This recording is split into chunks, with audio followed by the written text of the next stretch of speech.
Danas ću podijeliti kako ukloniti kožne fibrome i bradavice preko noći.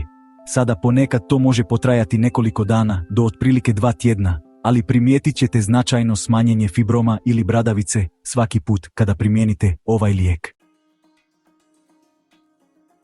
Što su kožni fibromi i bradavice? Evo velikog pitanja. Što je kožni fibrom, a što je bradavica? To je izraslina na vašoj koži koja izgleda kao mala papula ili prištić i ne mora nužno nastaviti rasti. Može promijeniti boju, ali to je benigni tumor. Benigni tumor je nešto što se ne pretvara u maligni tumor koji bi se širio u rak, on jednostavno ostaje određene veličine. Ali problem s tim bradavicama i kožnim fibromima, što ponekad, osobito bradavice, mogu rasti na intimnim dijelovima, mislim na vaginalno područje, penis, cerviks, rektum ili bilo gdje na tijelu. Imaju tendenciju rasti na mjestima pregiba na tijelu i određenim kožnim naborima i imaju svojevrsni anabolički učinak, što znači nešto što raste, to je značenje riječi anabolički, povezani su s tim. Što uzrokuje kožne fibrome i bradavice? HPV, što znači humani papiloma virus, češći su kod žena, osobito kada su trudne ili ako imaju sindrom policističnih jajnika ili imaju višak kilograma. Sada, što je zajedničko svima trima? Prekomjerne količine estrogena. A zanimljivo je da je estrogen anabolički, to je anabolički hormon. Također je više povezan s inzulinskom rezistencijom kod dijabetesa. Sada, što je ovdje posebno, pa osobe s dijabetesom i inzulinskom rezistencijom obično imaju višak inzulina, ali osobe s dijabetesom obično imaju inzulinsku rezistenciju koja spriječava djelovanje inzulina. Pa iako mogu imati više inzulina, barem u početku, zapravo pate od nedostatka inzulina dublje u stanicama. Ali poanta je da je inzulin anabolički hormon. Sada razgovarajmo malo više o ovom HPV-u. Što je to? Pa, HPV nije samo jedan virus, to je skupina od 230 virusa. Neki stvaraju više problema od drugih, ali evo stvar, 95% populacije ima HPV, što znači da je velika vjerojatnost da ga već sada imate u svom tijelu. I zapravo HPV uzrokuje barem 99% vremena, mislim da je gotovo 100%, nešto što se zove rak vrata maternice, koji je drugi najčešći rak kod žena. I kada govorim o cerviksu, ne mislim na vrat, nego na vrat maternice. Rak na vratu maternice uzrokovan je HPV-om.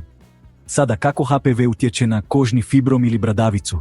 Pa, radi vrlo specifičnu stvar na dijelu vašeg imunološkog sustava, koji se zove prirodne stanice ubojice, tako da imate te prirodne stanice ubojice koje su dizajnirane da napadaju i uništavaju stanice raka, kao i određene viruse.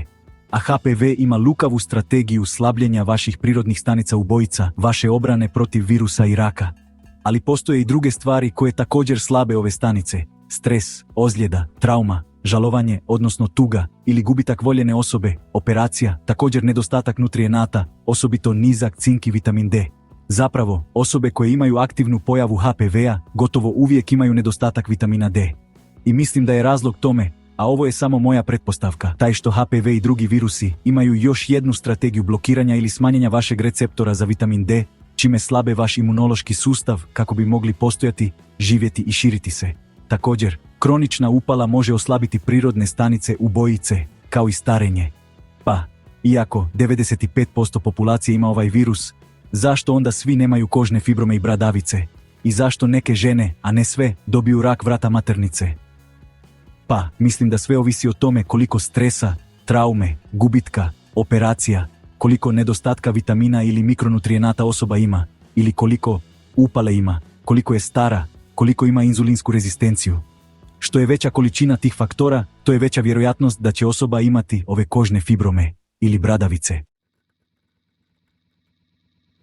Kako ukloniti kožne fibrome i bradavice? Razgovarajmo o tome koji je lijek i evo jednostavnosti. Uzmite 1 kap joda. Preporučujem povidon jod jer je povidon prilično siguran, vrlo dostupan i vrlo jeftin, i stavite ga u malu posudu. Zatim trebamo dodati malo češnjaka, pa možete uzeti drobilicu za češnjak ili nekoliko žlica da ga zdrobite ili pritisnete. Sve što vam treba je 1 češanj. Zatim uzmete štapić za uši i sve što trebate učiniti je nanijeti točno preko tog kožnog fibroma ili bradavice.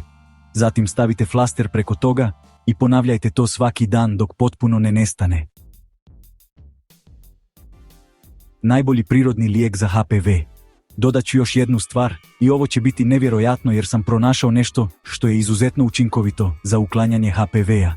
Ne znam ni za jedan lijek koji to može učiniti, ali ovo je prirodni lijek i zove se AHCC, što znači aktivni heksozni korelirani spoj.